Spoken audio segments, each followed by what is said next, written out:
ಬೆಂಗಳೂರಿನ ಕೆಂಪೇಗೌಡ ಅಂತಾರಾಷ್ಟ್ರೀಯ ವಿಮಾನ ನಿಲ್ದಾಣದಲ್ಲಿ ವಿದೇಶಿ ಮಹಿಳೆಗೆ ವಿಮಾನ ನಿಲ್ದಾಣದ ಸಿಬ್ಬಂದಿಯೊಬ್ಬ ಲೈಂಗಿಕ ಕಿರುಕುಳ ನೀಡಿರುವ ಘಟನೆ ನಡೆದಿದೆ. ಏರ್ಸೋರ್ಸ್ ಸಂಸ್ಥೆಯಲ್ಲಿ ಕೆಲಸ ಮಾಡುತ್ತಿದ್ದ ಎಫ್ಡಿ ಅಫಾನ್ ಅಹಮದ್ ಬಂಧಿತ ಆರೋಪಿ. ದಕ್ಷಿಣ ಕೊರಿಯಾ ಮೂಲದ 36 ವರ್ಷದ ಮಹಿಳೆಯೊಬ್ಬರು ಭಾರತಕ್ಕೆ ಪ್ರವಾಸಕ್ಕೆ ಬಂದಿದ್ರು. ಮರಳಿ ದಕ್ಷಿಣ ಕೊರಿಯಾಗೆ ತೆರಳಲು ಬೆಂಗಳೂರು ಏರ್ಪೋರ್ಟ್ಗೆ ವಾಪಸ್ ಆಗಿದ್ದರು.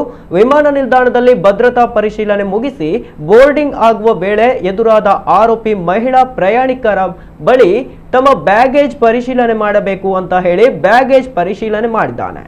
ನಂತರ ವೈಯಕ್ತಿಕವಾಗಿ ಪರಿಶೀಲನೆಗೆ ಒಳಗಾಗಬೇಕು ಎಂದು ತಿಳಿಸಿ ಈ ಮಹಿಳೆಯನ್ನ ಪುರುಷರ ಶೌಚಾಲಯದ ಒಳಗೆ ಕರೆದುಕೊಂಡು ಹೋಗಿ ಆಕೆಯನ್ನ ಮುಟ್ಟುವ ಹಾಗೂ ತಬ್ಬಿಕೊಳ್ಳುವ ಪ್ರಯತ್ನ ನಡೆಸಿದ್ದಾನೆ. ಇದರಿಂದ ವಿಚಲಿತಳಾದ ಮಹಿಳೆ ಸಿಐಎಸ್ಎಫ್ ಸಿಬ್ಬಂದಿಗೆ ತಿಳಿಸಿದ್ದಾಳೆ. ಕೂಡಲೇ ಸಿಐಎಸ್ಎಫ್ ಸಿಬ್ಬಂದಿ ಆರೋಪಿಯನ್ನ ವಶಕ್ಕೆ ಪಡೆದು ಕೆಂಪೇಗೌಡ ಅಂತಾರಾಷ್ಟ್ರೀಯ ವಿಮಾನ ನಿಲ್ದಾಣದ ಪೊಲೀಸರ ವಶಕ್ಕೆ ನೀಡಿದ್ದಾರೆ. ಈ ಸಂಬಂಧ ಮಹಿಳೆಯ ಬಳಿ ದೂರು ಪಡೆದಿರುವ ಪೊಲೀಸರು ಆರೋಪಿಯನ್ನ ಬಂಧಿಸಿ ನ್ಯಾಯಾಂಗ ಬಂಧನಕ್ಕೆ ಒಳಪಡಿಸಿದ್ದಾರೆ.